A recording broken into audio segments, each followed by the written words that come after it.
Alright, and hey there, Prox Gaming Crew, and this is Proxify here, back again for another said Prox Guide of the Phantom Hourglass Let's Play. If you did miss out during the last one, well, the Temple of Frost is now completed. We went and shot all the way up here to the Isle of Gust and did some things with the Anuki for the time being.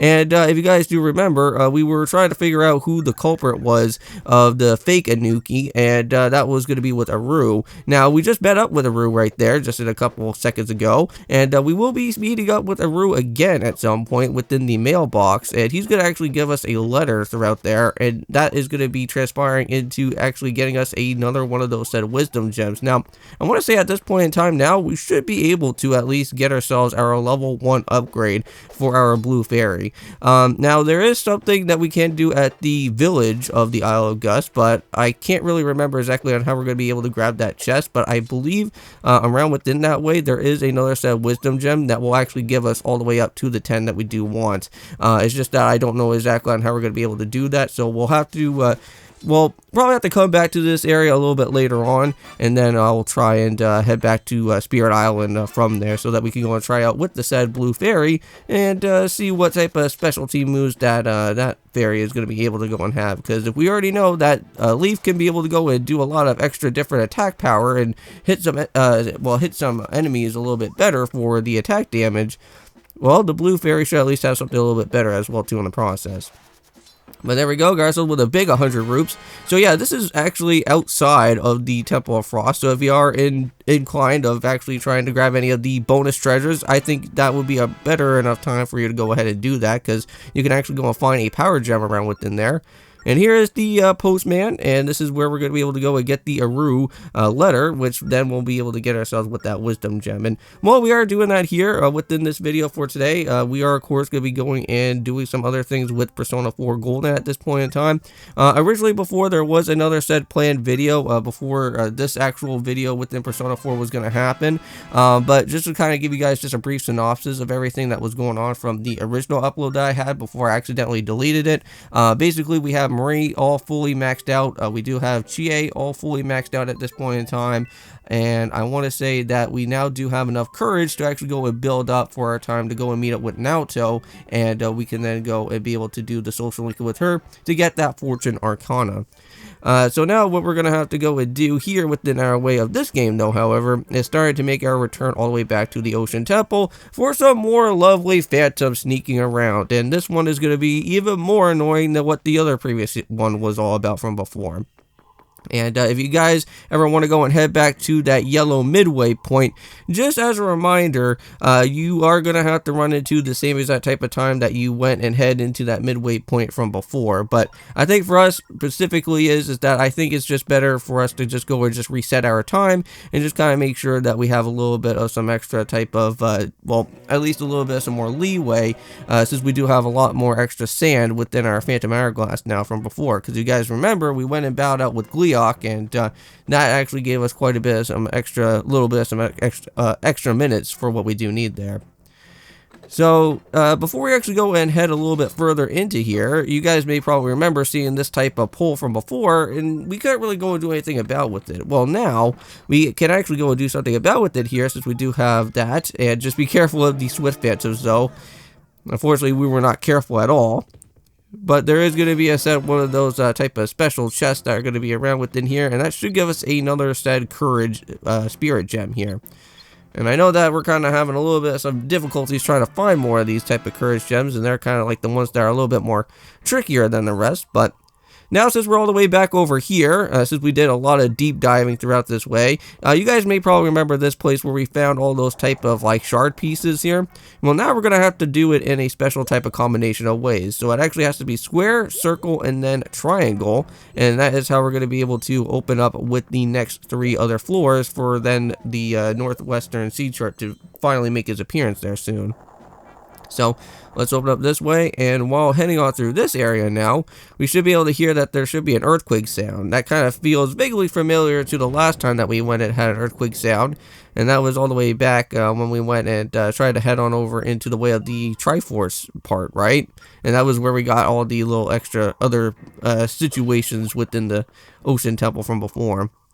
So now we're just going to have to go and head all the way over here to B10, and this is where we're going to be meeting up with some new phantoms. This is going to be known as the gold phantoms. Now these guys are a lot worse than the other two other phantoms that we've seen before, and these guys actually do have some teleporting powers. These guys will actually try to fly right in front of you, even when you get yourself all spotted. So just be very careful, because again, we do have those type of annoying tile placements there where that will like to make a little bit of a whistle sound every time that you walk on through any of that, or the chiming sound.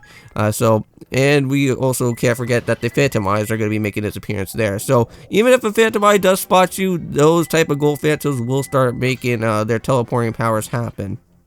Now, one way that you can actually go and knock out with some said phantoms is by using these boulders here. Now, you want to make sure that you at least draw like a line or something just to make sure how you're going to pinpoint your accuracy for some of these guys. The one phantom that's going to be very important is this guy right here, because he actually does have a key that we do want. So we're going to have to wait a little bit until this guy actually comes back around. And this is very heavily situated for having a lot of time. You want to make sure that you at least have about maybe roughly like under 10 minutes at least.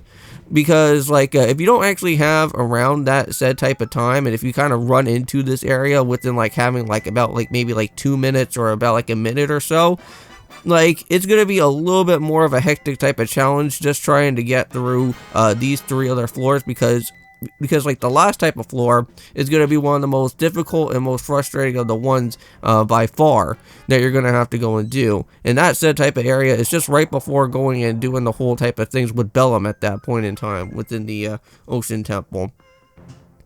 So here we are now in B11. Now this place right here is actually somewhat relatively easy, and you don't really need to go and use anything of the bridge related stuff. Now normally you would have to go and read the slate, and the slate will go and tell you that you need to go and press on 4 of these different switches. Now you could go and use the bridges if you want. There is like different type of levers and things that you could go and open up there, but you will only have about like enough time to go and cross on over to there, because it will actually make the same type of like type of timer sound when that bridge is still going to be up. But what you can't go and do is that those type of slates that are around over here is that you can actually use them as a grapple hook spot. So if you do want to go and use that as like a much more easier type of way, you can go and do that. And I don't know if Nintendo actually like basically did this as like maybe like a thing where you couldn't really like actually know about it, and maybe they just kind of just left it secret there for you to like go and figure out for yourself. Because they never really ever go out of their way to go and ever tell you something like that. I know that in other like Zelda games before, they normally always don't really like to go and tell you a lot of like other different like little secrets, because you kind of have to figure out things for yourself, right? Unless if it was like part of one of like the old school like Phantom Hourglass guides or something, maybe like from one of their guidebooks, maybe they went and said something. But either way, it doesn't really matter. But now this is where the fun part is going to begin. Now if you guys already go and see right now at this moment, I only have about like literally around within 50 seconds here. Now we could actually go and complete everything off within 50 seconds, because even though that if we start to run a little bit much lower, technically our game is not actually set to be finished just yet, because like I know that like when it does hit to 0, we're kind of effed at that point in time. But, however, we start to lose all of our hearts, so you could actually manage to still go and do this, even if you run out of, like, all the time that you do need. But you want to make sure that you at least have, like, some potions, or at least something to have a little bit of a backup for. Now, unfortunately, on our first attempt, though, throughout here, we almost managed to go and complete off with this whole set area. But unfortunately, with the way of some other stuff that happened a little bit later throughout here, I got myself completely destroyed by the Gold Phantom, and also by the annoying Swift Phantom as well, because we're going to be seeing at some point that the Swift Phantom is also going to be stealing one of the Triforce gems that we do need. And that's what we're going to have to do here throughout this whole entire portion of this set area as well too, because those also do have 3 other said type of Triforce that we are also going to have to go and place on over to the pedestal there, so that we can get the Northwestern Seed Shard. So here we go now. This is the Swift Phantom, and unfortunately every time that you go and bring up with one of these type of Triforce gems from one of those type of chests that are like on both of the 2 type of like I guess like on the top part of both of their areas there, there will be a said phantom that will make their appearance, that will pop out. So one area will actually have one of the switch phantoms, and then the other side will actually have just a regular phantom, and then you just have like the middle guy, the ghoul phantom, that's just going to be kind of just chilling around in the middle, which that's not going to be good at all either way. So now this is where the fun part is also going to be showed up as well too, because now our body has now literally been put on a curse. So now we just have to play very, very, very cautiously out here. Unfortunately, I was not cautious at all. I just like ran right in front of the dude, and yeah, unfortunately, we're gonna have to place a force gem somewhere, and it seems like this guy's gonna probably steal it. Yep, of course it would have to be with that annoying Swift Phantom that went and stole it. And here we go now. So here goes the blue Phantom now. So make sure that you have a lot of arrows with you, because like just having just that blue Phantom just kind of just chilling right there is not really all that too good. I think around over here, I think I don't actually go and use an actual set type of arrow for him, but I am at least able to make sure that we go and have it right there. Okay. So there we go. So that's one of them so far. But now we're just going to have to go and actually grab all the way over towards to the other said Triforce Gem. This is going to be for the third one that we're going to be needing, and that's going to be right from this annoying said guy here. So after a little bit of some time, we are going to have to go and pick up with this Triforce Gem now. Seems like everything's okay. So now we won't really actually worry about the, oh, well, of course.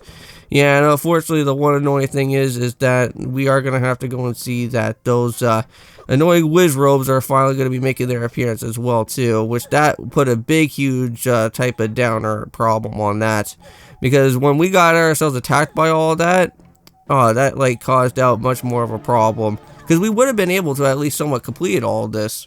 But, again, here we go. This is our second attempt now, so let's go and put all the different Triforce Gems over here into this way now, while we're at it here. So we're just going to place another one right there, and then we're also going to be placing another one on the top part there, and then we get ourselves with a full Triforce that we do need, if I can actually be able to place it there. So there we go. And with that being said in mind, this door will now go and finally reveal itself for another entrance way. And this will take us right down towards to the last big area of the Temple of the Ocean King, but also give us the northwestern sea chart as well. So, yeah, even though that this room is a little bit different, we actually don't have a said type of time limit stopper here. So, you want to be a little bit careful while you're heading into this way, because you don't really want to eat up for too much amount of your time, though. So, for right now, we got the Northwestern Sea Chart. We can actually go and see what that is going to be all entailing about with that. But we also do have a teleporter to get us out of here. And I think that is going to be the best type of time for us to go and do that, so that we don't ever have to go and really worry about having to go and really worry about the rest of these other said type of parts again. But anyways, thank you guys so much for going and checking out here for our said way of Phantom Hourglass. See you guys then. And of course, peace.